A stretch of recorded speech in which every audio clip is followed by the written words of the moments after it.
There is no page 4.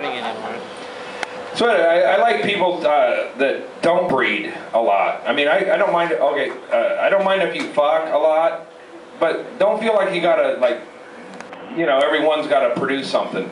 Because a lot of people are fucking ugly, and a lot of people are stupid.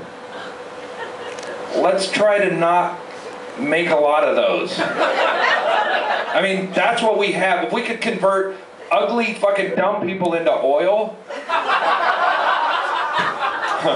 I think we'd have something more.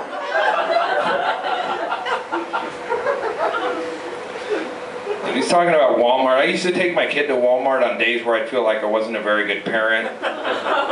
Because, if you've ever been to Walmart, there's, if you stay there long enough, you'll see somebody punch their kid in the face. And I would never punch my daughter in the face, but I wanted her to think I was capable of it. Just, discipline reasons or whatever.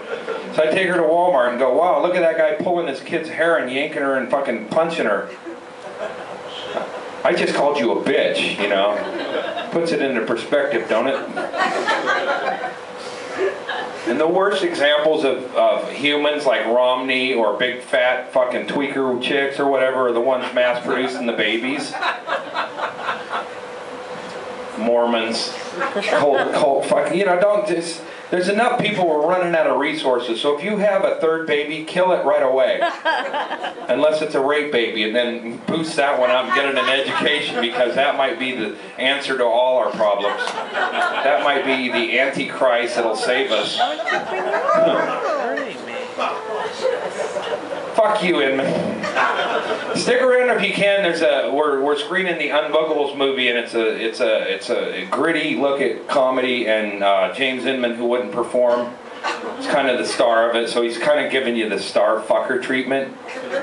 But it's very good, and if you have to leave, there's copies available in the back or whatever. There you go. I'm a salesman. Anyone have any weed? I got CDs I'm going to sell after the show, and I'll trade them for drugs. Straight up, I got no shame. Fucking, Because even if I don't do the drug you give me, I can trade it. Like, drugs are the new currency, I'm cash poor, but Oxycontin rich. They call that new money, as far as I can tell, or whatever. I think I had something to close with, but I forgot it. So. Yeah, I like other people. Oh, fuck that, no.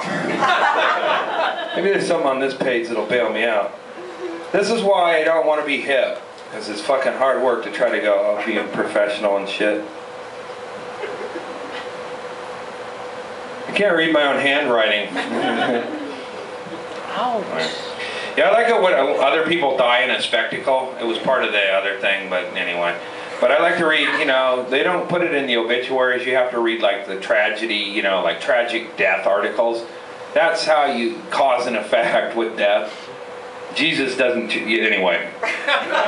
My favorite of all time was a carnival worker in Lindley, Washington.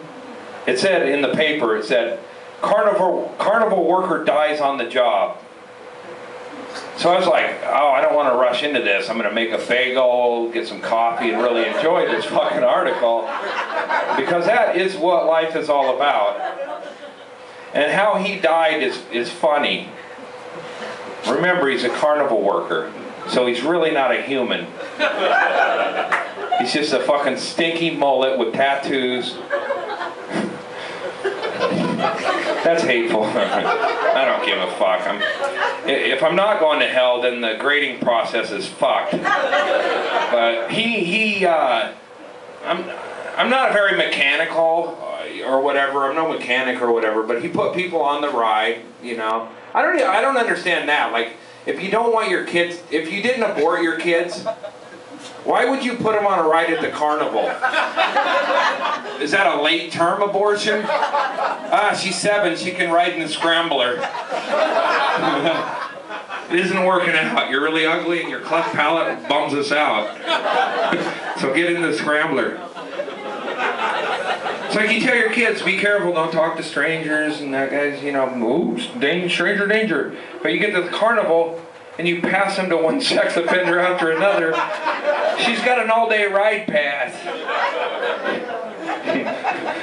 hand her off. A guy's got his name tattooed on his neck. Spruce, go ahead, honey, give him your ticket. He's fine. My people screening skills, yeah, he's great. Go ahead. He's going to take you out of my view and strap you down into a basket with a chain. We'll be over there taking pictures. Good luck. Good luck with that. But the carnival worker that died, he was in charge of the Super Loop number 9 roller coaster up in Lindley, Washington. I don't know, it's a lot of responsibility. I know, you guys are going, fuck, I could never do that. That sounds like a lot of work. This sounds like a lot of math.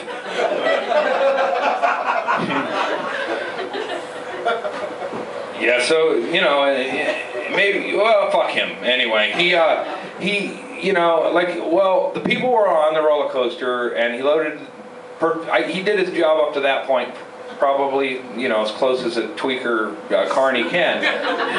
Probably only fingered a couple of kids, left some of the boys alone. And, you know, it is what it is. It's a carnival. Have a good time. But so I guess maybe there was a squeaking, but he decided to grease the roller coaster as it was going, like the track. And it said in the paper he was pulled by his hair. But you know they wear mullets, so he was yanked by his mullet. And then screaming like a bitch, you know how those, you know, they're all tough and shit, but when you get in a fight with them, I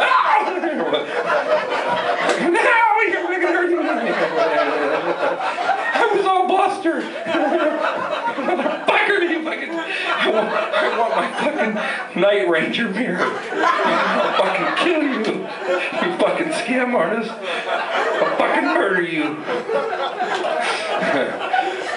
Good times. But so he didn't die by his hair pulling by the thing. He got to the Super Loop part of the roller coaster, and his hair broke loose, and he went flying through the air. And Jesus caught him and whisked him off in an air taxi to his yeah. But his earthly shell pounded down on a fence post, and he was impaled to death after wiggling for like 2 minutes. Whatever. Yeah. And they brought in like people to talk to, like they brought in grief counselors. They called like emergency. They called a grief counselor. If I was at that carnival, I saw a carny flying through the air and get impaled to death on it. Isn't that the best case scenario of the carnival? If I had any grief or whatever, it would be cured by a corn dog at that point. Let's let him go. Let's let him go.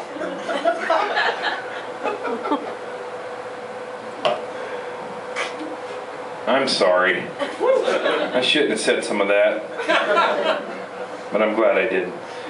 Disneyland is not the happiest place on earth, by the way. It's the best place to hit your kid at closing time. That sucked. That's why James Inman should have did a set. But sticker. I got the light. Thank you very much, Athens. This is the first time I've been here without the date rapey girls gone wild gangbang faggots. And I don't mean faggot in a derogatory term. I mean it with respect. If you can take it up the chute, you should be a troop. That should be the fucking entry exam. Can you take physical pain in your asshole? You're in. Because that's what being a troop is all about. Thank you very much. Enjoy the Unbookables film. Thank you to everybody. Ladies and gentlemen, Andy Andrist. Everyone, please give it up for Matt Gilbert, Craig Holzer, Jake Duvall, Nate Mitchell, Carlos Valencia, and again your headliner, Mr. Andy Andrist. I'm Ed Vermilla. Thank you all for coming out tonight. That was fabulous of you to join us. Thank you. Hope you enjoyed it. Stick around for the film, The Unbookables.